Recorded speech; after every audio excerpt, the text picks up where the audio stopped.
The blinking lights of the police car painted the rainy street in streaks of red and blue. Detective Miller sighed, the sound barely audible above the hum of the engine. Another one. He hoped, as he always did, that this wouldn't be a waste of time. He was tired, bone-tired, a weariness that settled deep in his shoulders and tugged at the corners of his eyes. He stepped out into the cool night air, pulling his collar up against the drizzle. The address was a small apartment building, the kind where the paint peeled a little and the flower boxes were mostly empty. He knew the type. "Miller," he said, flashing his badge to the young officer standing guard. "What have we got?" "Looks like a suicide, detective. Found him inside. Note on the table." The officer pointed towards the open doorway. "Paramedics are already inside, but—" He trailed off, shaking his head. Miller nodded, already bracing himself. He'd seen too many of these. He walked into the apartment, the air thick with a heavy, stale smell. The living room was small and cluttered. Books were piled haphazardly on shelves, and clothes were strewn across the furniture. It looked like the life of someone who had given up. He saw the body first, lying still on the floor near a worn armchair. The paramedics were there, their faces grim. He didn't need them to tell him it was too late. A wave of sadness washed over him, a feeling he always fought against. He had a job to do. His gaze drifted to the table. A single sheet of paper lay there, illuminated by a small lamp. The suicide note.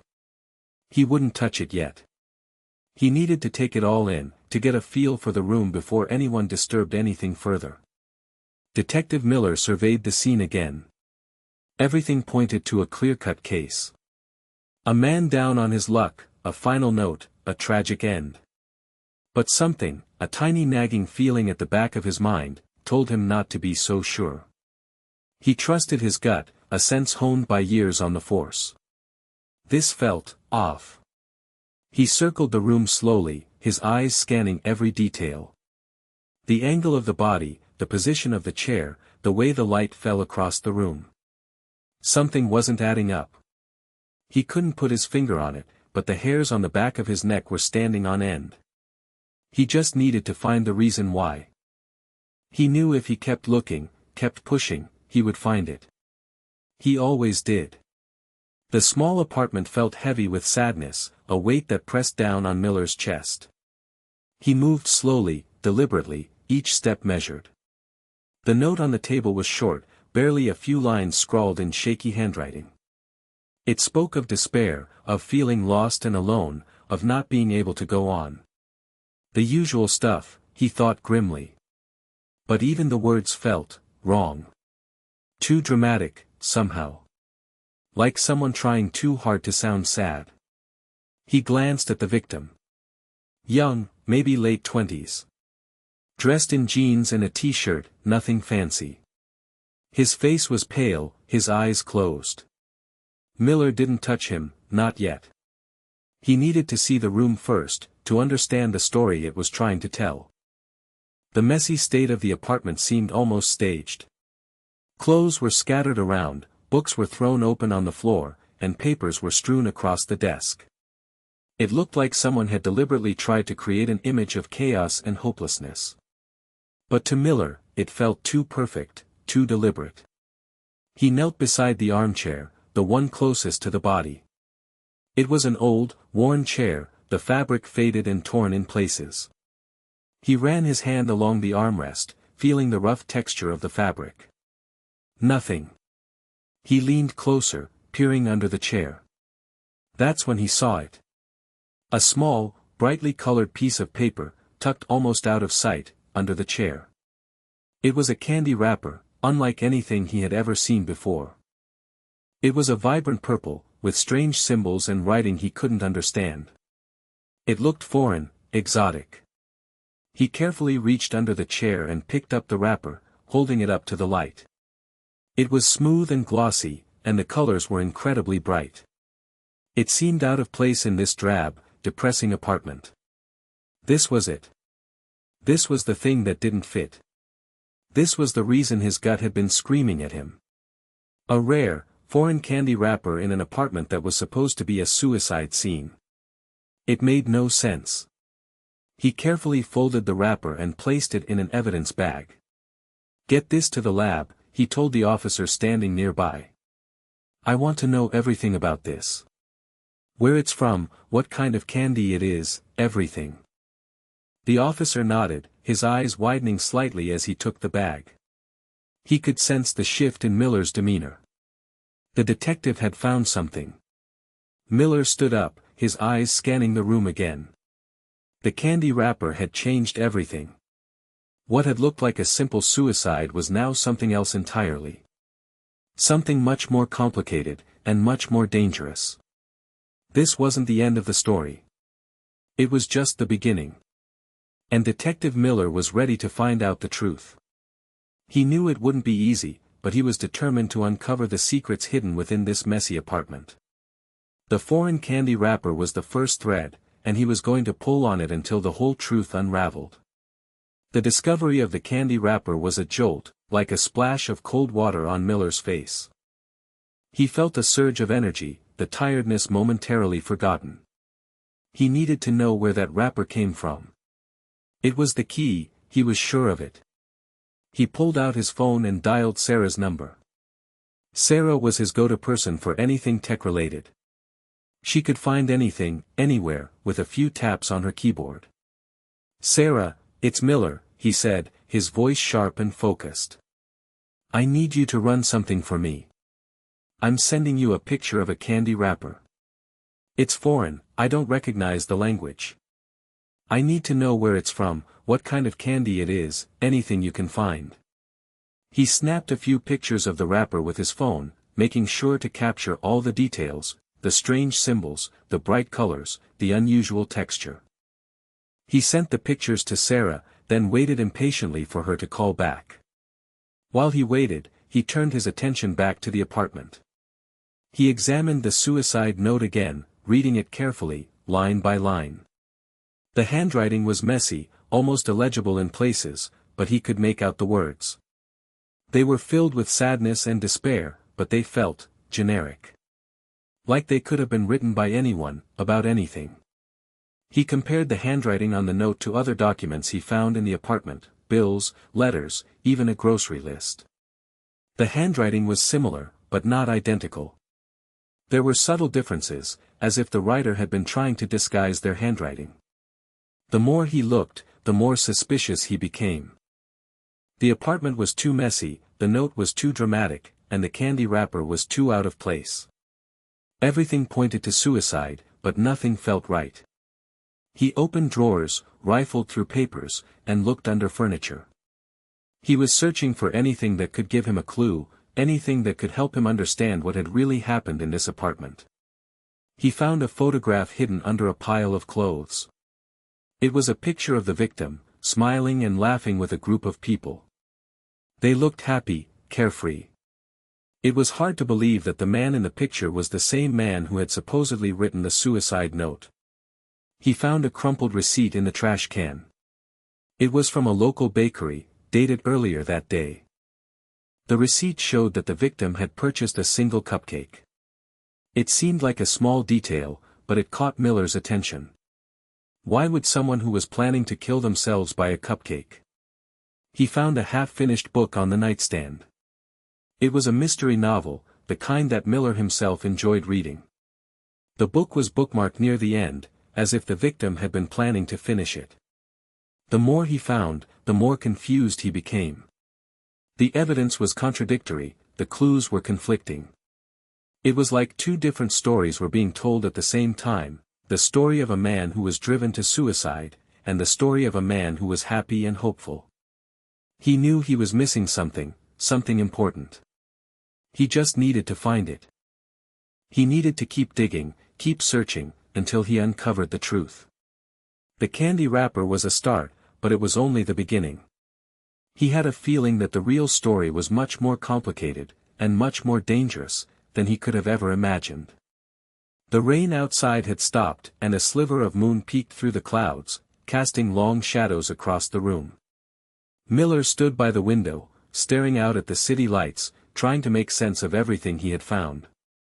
The cupcake, the photograph, the book, the handwriting, it was all a jumbled mess of conflicting clues. His phone rang, breaking the silence. It was Sarah. "Okay, Miller," she said, her voice buzzing with excitement. "I've got something for you. That candy wrapper, it's from a candy called ZZ Glorgs. They're made in a tiny little shop in a country called Moldavia. It's a really rare candy, almost impossible to find outside of Moldavia." "Moldavia?" Miller repeated, his eyebrows furrowing. "I've never even heard of it." "Exactly," Sarah said. "That's what makes it so interesting. The shop is called Baba Yaga's Sweet Treats. Apparently, they only make a few batches of ZZ Glorgs each year, and they sell out almost immediately. People travel from all over the world just to get their hands on them." "So, someone went to Moldavia and brought back candy," Miller said, thinking aloud. "That doesn't necessarily mean anything." "Maybe not," Sarah said. "But I did a little more digging. I checked online forums, candy collector websites, anything I could find. And guess what? There's a whole thread dedicated to Baba Yaga's Sweet Treats, and people are talking about how hard it is to get ZZ Glorgs." "And?" Miller prompted. "And," Sarah continued, "one of the commenters mentioned that they saw someone selling ZZ Glorgs on a local online marketplace a few weeks ago. The seller's username was Sweet Tooth Mark." Miller felt a jolt of adrenaline. "Sweet Tooth Mark," he repeated. "Run that username. See if you can find anything else about him." "Already on it," Sarah said. A few seconds later, she spoke again. "Okay, I've got something. Sweet Tooth Mark's real name is Mark Jenkins. He lives in the same city as our victim, and, wait for it, he works at the same company." Miller's mind raced. Mark Jenkins, a co-worker of the victim, selling rare Moldavian candy online. It was too much of a coincidence. "Get me everything you can find on Mark Jenkins," Miller said. "His address, his phone number, his employment history, everything." "You got it," Sarah said. "I'll send it over as soon as I can." Miller hung up the phone, his mind buzzing with possibilities. The candy wrapper had led him to Mark Jenkins, a co-worker with a sweet tooth and a possible connection to the victim. It was a long shot, but it was the best lead he had. He knew he needed to talk to Mark Jenkins, to see if he could shed any light on the mystery of the ZZ Glorgs and the death of his co-worker. The pieces were starting to come together, but he knew there was still a long way to go before he could solve this case. And he had a feeling that the truth was going to be much more complicated, and much more disturbing, than he could have ever imagined. He could taste it. The truth was close. The information from Sarah arrived in a flurry of emails and attachments. Mark Jenkins, age 32, worked as a junior accountant at the same firm as the victim, David Miller, no relation. He had a clean record, no prior arrests, and a seemingly unremarkable life. But as Miller dug deeper into the files Sarah had sent, he started to see a more complete picture. Mark had been passed over for a promotion a few months ago. David Miller had gotten the job instead. The promotion came with a significant raise and more responsibility, something Mark had been desperately hoping for. Miller found emails Mark had sent to friends, complaining about being overlooked. He wrote about how unfair it was, how he deserved the promotion more than David. He even hinted at wanting to get even. The sweet tooth angle was also becoming clearer. Mark's social media accounts were filled with pictures of candy, cakes, and other sugary treats. He seemed obsessed with sweets. He even had a blog dedicated to reviewing different types of candy, giving them star ratings and writing detailed descriptions of their flavors.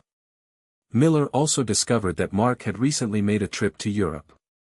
He had posted pictures of himself in various cities, including one blurry photo that appeared to be taken in front of a small, brightly colored shop.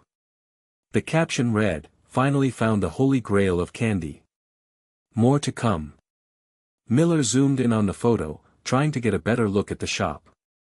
It was hard to tell, but it looked suspiciously like Baba Yaga's sweet treats in Moldavia. It was all starting to fit together. Mark Jenkins, jealous of David Miller's promotion, with a passion for rare candy, and a recent trip to Europe. The ZZ Glorg wrapper under the chair was no longer just a random piece of trash. It was a piece of evidence, a link between Mark Jenkins and the death of David Miller. Miller knew he couldn't jump to conclusions. He needed more evidence before he could accuse Mark of anything. But the pieces were falling into place, and he had a strong feeling that he was on the right track. He decided to pay Mark Jenkins a visit. He wanted to see him in person, to observe his behavior, to see if he could detect any signs of guilt. He knew it was a risky move, but he couldn't wait any longer. He needed to confront Mark, to see if he would crack under pressure. He left the apartment, the ZZ Glorg wrapper safely tucked away in his pocket. The sliver of moon had disappeared behind the clouds again, and the city was shrouded in darkness.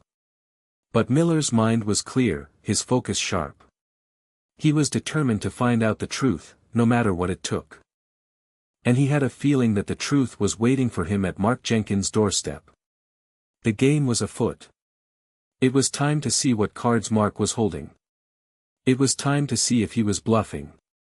Miller arrived at Mark Jenkins' apartment building, a modern high-rise in a trendy part of town.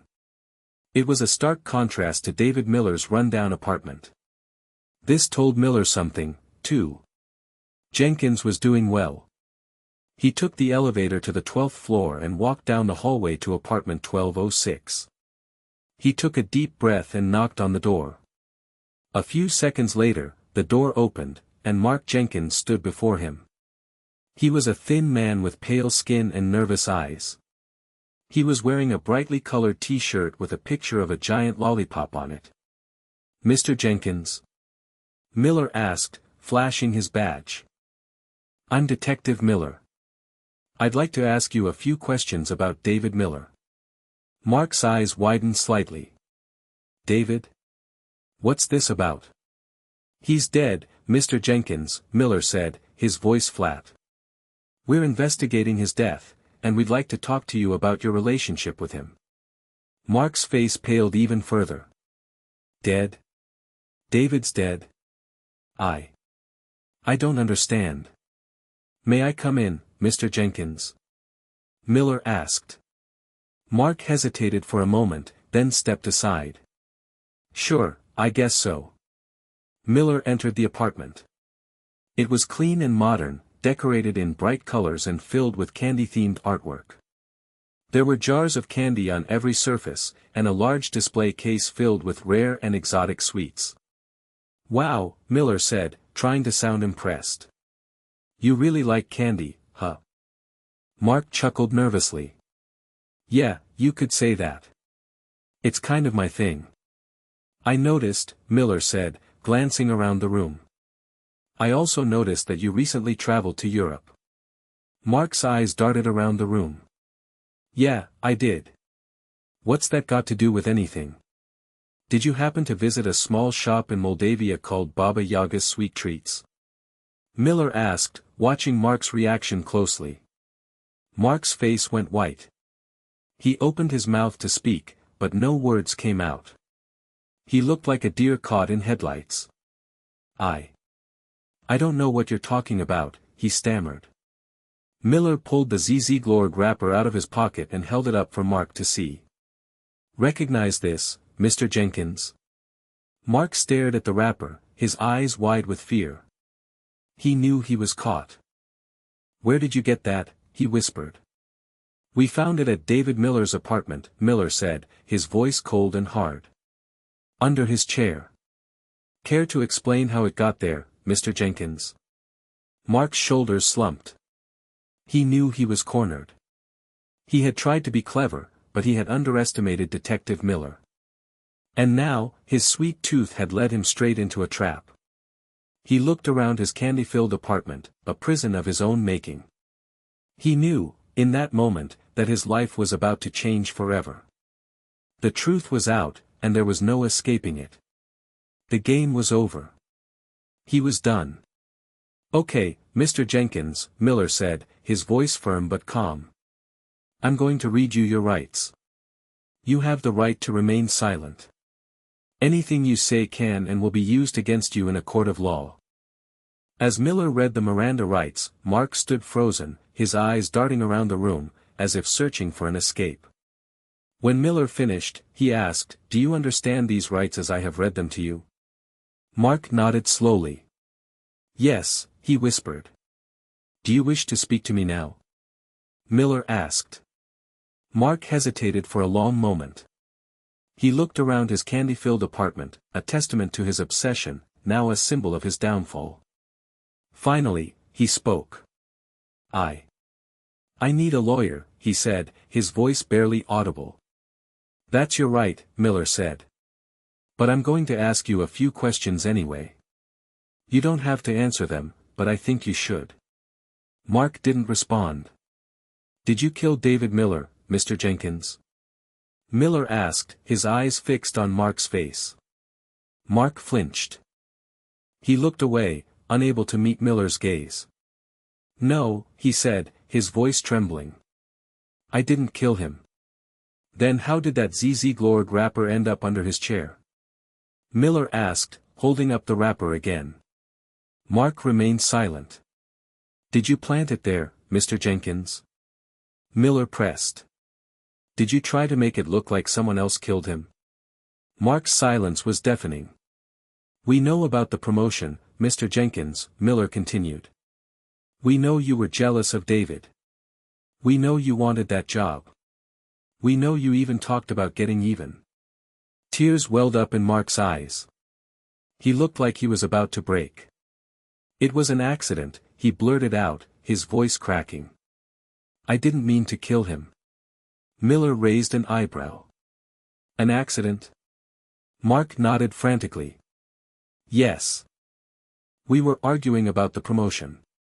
He was making fun of me, saying I was never going to amount to anything. I got angry, and I pushed him. He fell and hit his head. I didn't mean to hurt him.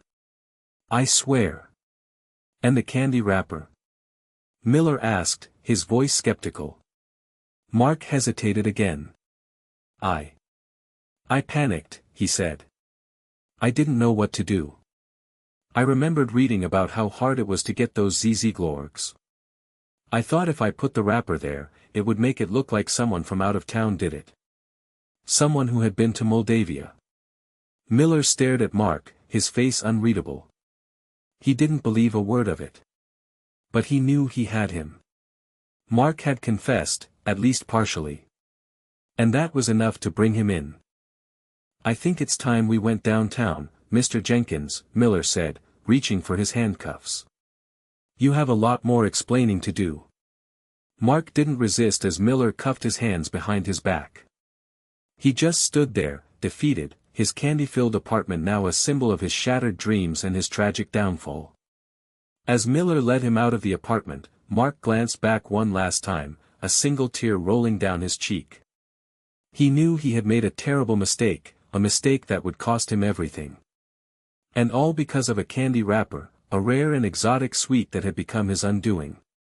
The sweet tooth had turned sour. And now, he would pay the price. Back at the station, Miller sat across from Mark in the interrogation room. The fluorescent lights hummed overhead, casting a harsh glare on Mark's pale face. He looked small and defeated, his lollipop t-shirt now seeming childish and inappropriate. "So, let's go over it again, Mr. Jenkins," Miller said, his voice calm but firm. "You and David argued about the promotion.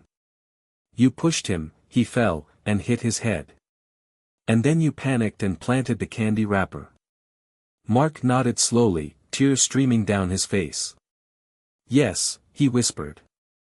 "That's what happened. But it wasn't an accident, was it, Mr. Jenkins?" Miller pressed. "You were angry. You were jealous. You wanted him gone." Mark shook his head vehemently. "No.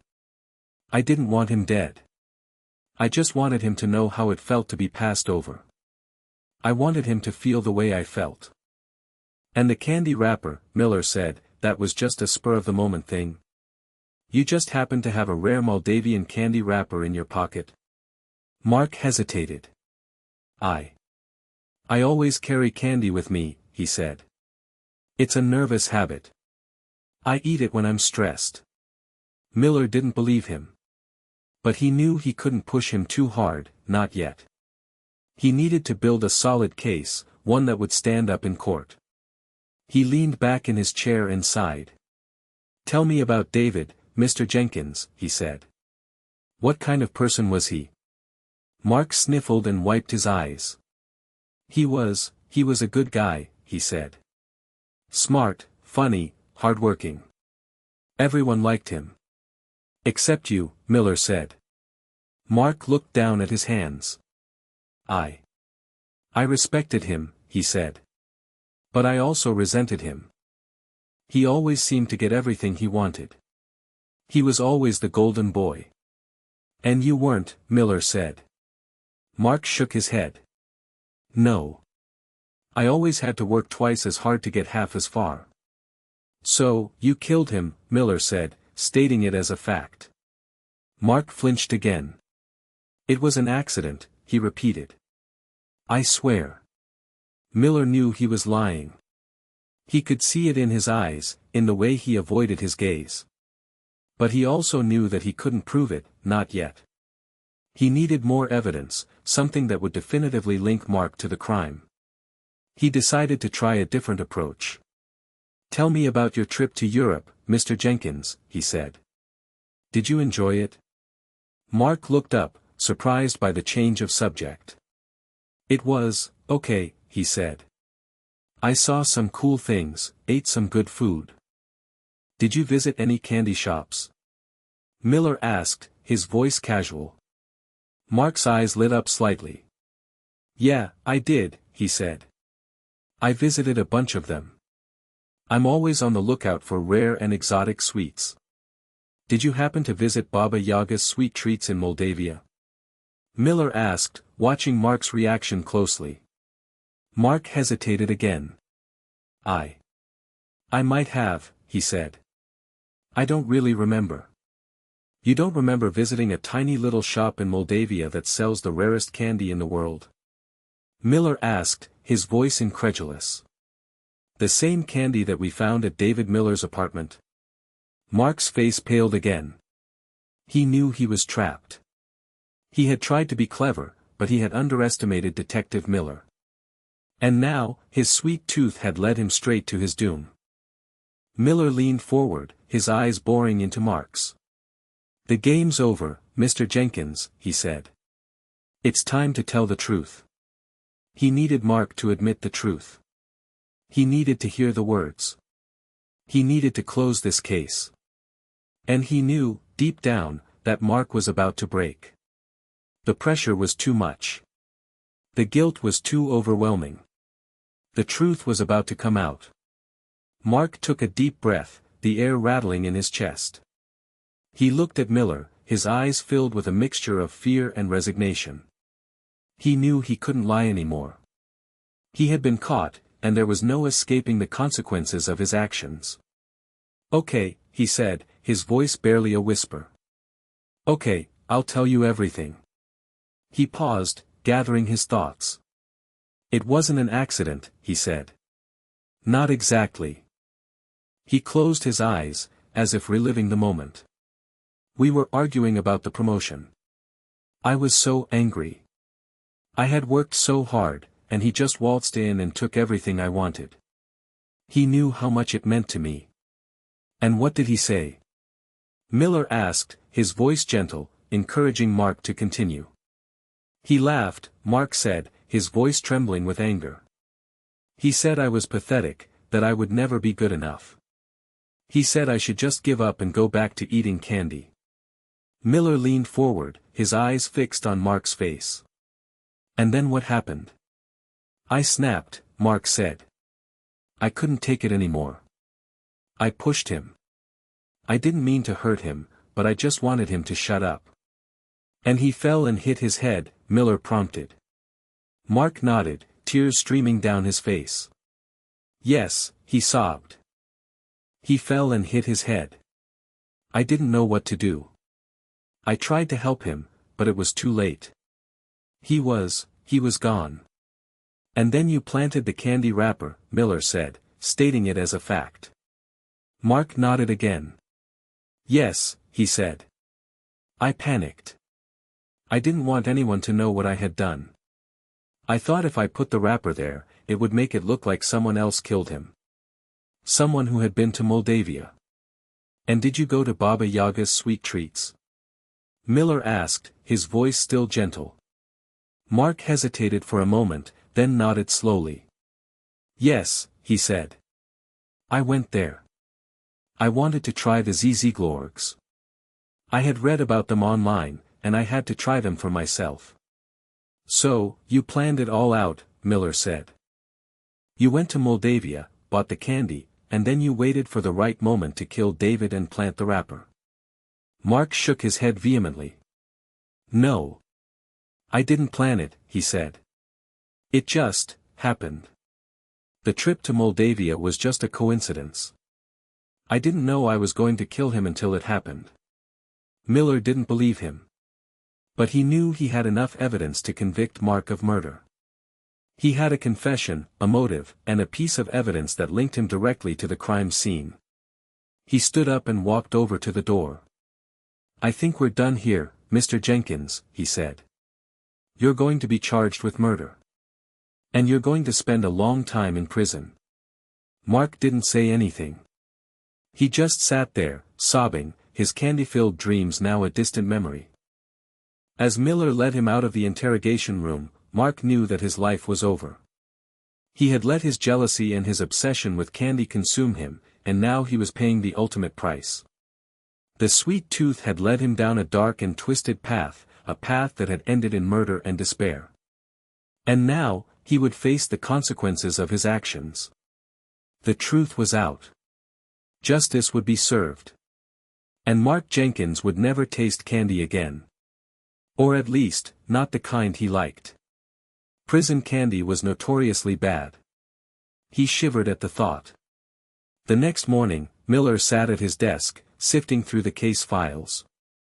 He still felt uneasy about Mark's confession. Something didn't quite add up. He couldn't shake the feeling that Mark was hiding something, that he wasn't telling the whole truth. He picked up the phone and dialed Sarah's number. Hey, Sarah, he said. I need you to do me another favor. What's up, Miller? Sarah asked, her voice cheerful. I need you to dig into Mark Jenkins' online activity, Miller said. I want to know everything he's been doing online in the past few months. Online purchases, forum posts, social media activity, everything. You got it, Sarah said. I'll get right on it. A few hours later, Sarah called back. Okay, Miller, she said. I've got some interesting stuff for you. Let me guess, Miller said. More candy-related activity? You know it, Sarah said. I found a bunch of online orders for rare and exotic candy. He's been buying candy from all over the world. Anything from Moldavia? Miller asked. Bingo, Sarah said. I found several orders for Glorgs from Baba Yaga's sweet treats. He's been ordering them for months. Can you trace the orders? Miller asked. I need to know where they were shipped. Already on it, Sarah said. Most of them were shipped to his apartment. But there's one order that's a little different. How so? Miller asked. It was shipped to a P.O. box, Sarah said. And the name on the P.O. box is David Miller. Miller felt a jolt of adrenaline. David Miller? Are you sure? Positive, Sarah said. I double-checked it. The order was placed a few weeks before David's death, and it was shipped to a P.O. box registered in his name. What was in the order? Miller asked. Glorgs, Sarah said. A whole box of them. Miller's mind raced. This changed everything. If Mark had been sending David candy, it meant they weren't enemies. It meant their relationship was more complicated than he had thought. It meant Mark's confession was a lie. "Sarah, I need you to find out everything you can about this P.O. box," Miller said. "Who opened it, when it was opened, who had access to it? Everything." "You got it," Sarah said. "I'll get back to you as soon as I can." Miller hung up the phone, his mind buzzing with possibilities. The candy wrapper was still the key, but the lock was much more complicated than he had initially thought. Mark Jenkins wasn't just a jealous coworker with a sweet tooth. He was something else entirely. And Miller was determined to find out what it was. He knew that the truth was out there, hidden beneath layers of lies and deceit. He just needed to keep digging, keep searching, until he uncovered it. And he had a feeling that the truth was going to be more shocking and more disturbing than he could have ever imagined. This wasn't just about a murder. This was about something much bigger, something much darker. And Detective Miller was about to find out what it was. He just had to follow the candy. It would lead him to the truth. He was sure of it. The sweet, sweet truth. Or perhaps, the bitter, bitter truth. Only time would tell. Sarah called back later that afternoon, her voice filled with excitement. "Miller, you are not going to believe this," she said. "Try me," Miller said, bracing himself. "I found out who opened the P.O. box," Sarah said. "It was opened by David Miller, but he used a fake ID." "A fake ID?" Miller repeated, his eyebrows furrowing. "What kind of ID?" "It was a driver's license with David's picture on it, but the name was different," Sarah said. "The name on the license was Mark Jenkins." Miller felt a chill run down his spine. So, Mark Jenkins opened the P.O. box using David Miller's identity? "Exactly," Sarah said. "And get this, I also found surveillance footage of someone picking up the ZZ Glorgs from the P.O. box. The person in the footage is wearing a hat and sunglasses, but I enhanced the image, and guess who it is?" "Mark Jenkins," Miller said, stating the obvious. "You got it," Sarah said. "He was trying to disguise himself, but it was him. I'm 100% sure of it." Miller's mind raced. This was it. This was the smoking gun. Mark Jenkins had not only confessed to killing David Miller, but he had also impersonated him to receive a package of candy. It was insane. He immediately called the jail and ordered Mark Jenkins to be brought back in for questioning. A few hours later, Mark was sitting across from Miller in the interrogation room, looking even more pale and defeated than before. "We need to talk, Mr. Jenkins," Miller said, his voice cold and hard. "We know you lied to us." Mark looked down at his hands, avoiding Miller's gaze. "I don't know what you're talking about," he mumbled. "We know about the P.O. box, Mr. Jenkins," Miller said. "We know you opened it using David Miller's identity. We know you picked up the ZZ Glorgs from the P.O. box. We have proof." Mark's face went white. He opened his mouth to speak, but no words came out. Miller leaned forward, his eyes boring into Mark's. "Why, Mr. Jenkins?" he asked. "Why did you open a P.O. box using David Miller's identity? Why did you order candy in his name? What were you planning?" Mark remained silent, his body trembling. Miller pulled out the surveillance photo and slid it across the table. "Recognize this, Mr. Jenkins?" he asked. Mark stared at the photo, his eyes wide with fear. He knew he was caught. There was no denying it. The truth was out, and there was no escaping it. He began to sob uncontrollably. I don't know what to say," he stammered. I can explain." "I'm all ears, Mr. Jenkins," Miller said, his voice cold and unforgiving. "But I have a feeling that your explanation is going to be even more twisted and disturbing than anything I could have ever imagined." The truth was close. He could taste it. And he had a feeling that it was going to be even more bitter than the rarest, most exotic candy in the world. He just had to wait for Mark to spill it. The dam was about to break. Mark sobbed uncontrollably, his body shaking with emotion. I was obsessed with him, he blurted out, the words tumbling out of his mouth in a rush. I admired him. I wanted to be like him. But he never noticed me. He always treated me like I was invisible. Miller leaned forward, his eyes fixed on Mark's face. So, you killed him because he didn't notice you? He asked, his voice incredulous. No. Mark cried. It wasn't like that. I didn't want to kill him.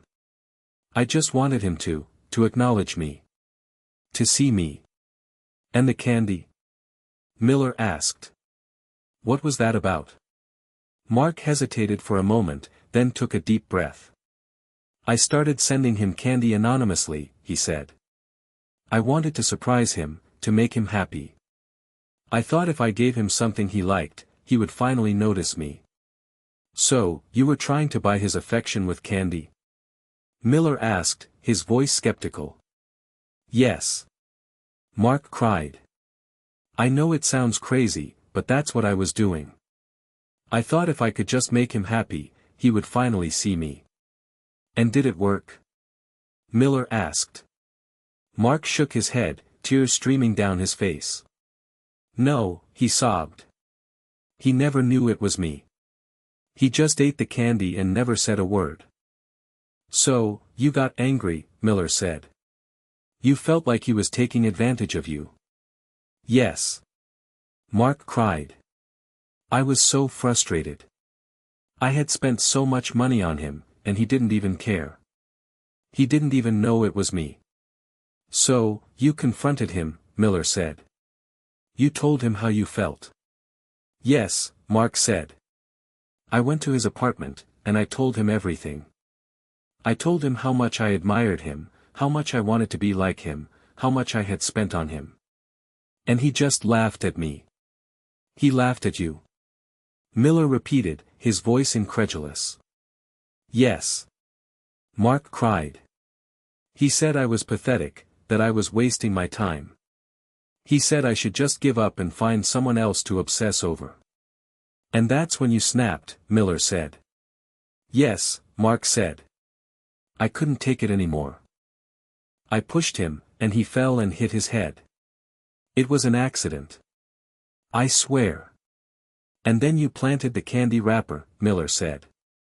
You wanted to make it look like someone else did it. Yes, Mark said. I panicked. I didn't want anyone to know what I had done. I thought if I put the wrapper there, it would make it look like a random act, like someone from out of town did it. Fueled by jealousy, Miller said. Fueled by obsession. Fueled by a sweet tooth gone sour. Mark didn't say anything. He just sat there, sobbing, his body shaking with emotion. Miller stared at Mark, his face unreadable. He had heard a lot of twisted stories in his career, but this one was particularly disturbing. Mark Jenkins was a deeply troubled man, consumed by jealousy, obsession, and a desperate need for attention.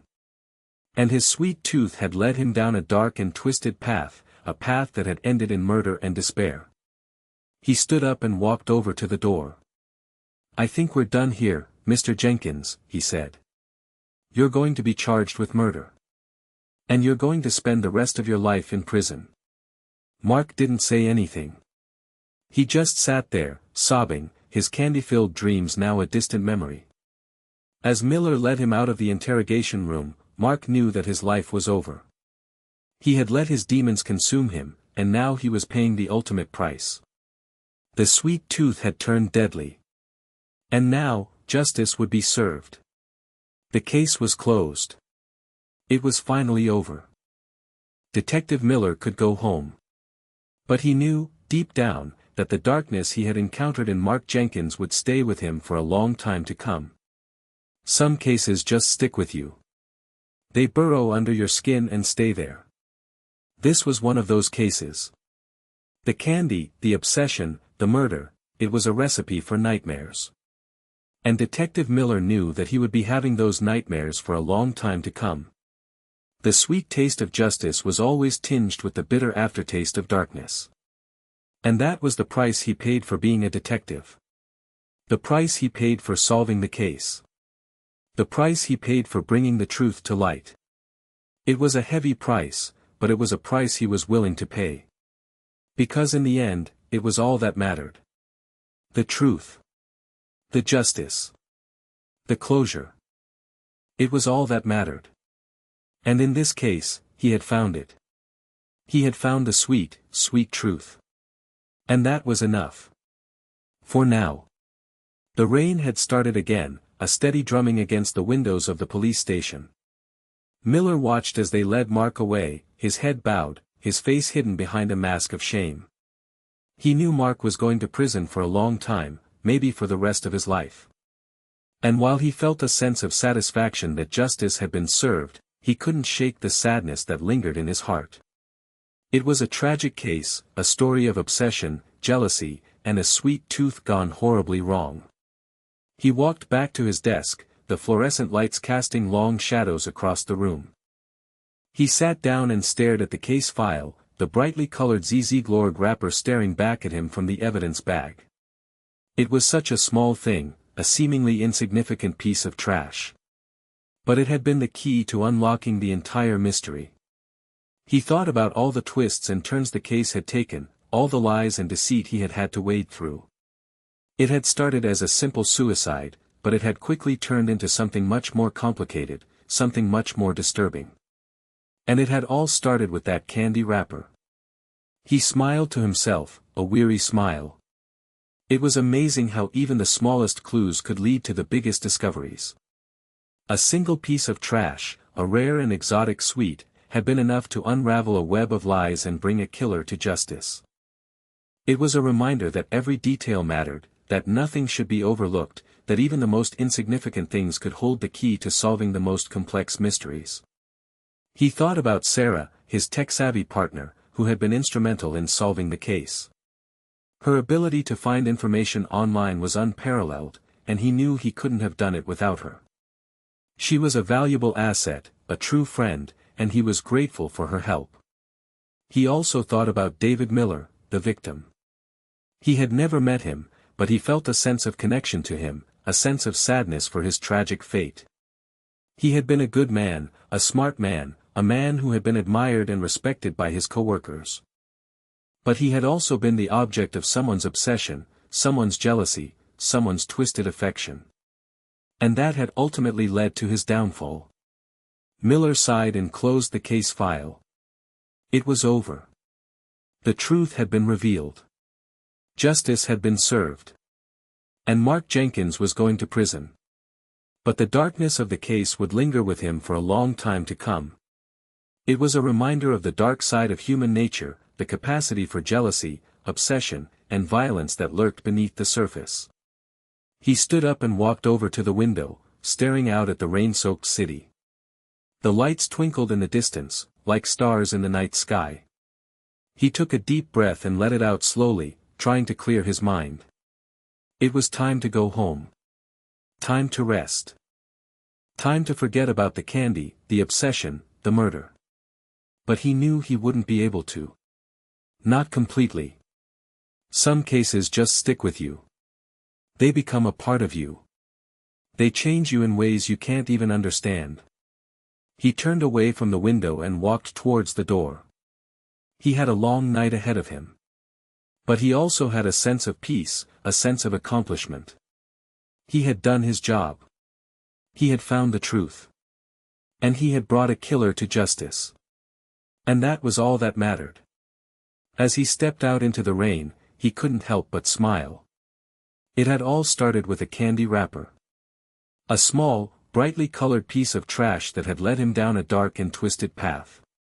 But it had also led him to the truth. And that was all that mattered. The truth. It was always worth the price. Even if the price was a few sleepless nights and a lingering sense of darkness. The truth was always worth it. And Detective Miller knew that, deep down, in his heart of hearts. He was a seeker of truth. And he would continue to seek it, no matter what the cost. Even if it meant facing the darkness again and again. Because that was his job. That was his calling. That was who he was. Detective Miller. The seeker of truth. The bringer of justice. The man who followed the candy. And he wouldn't have it any other way.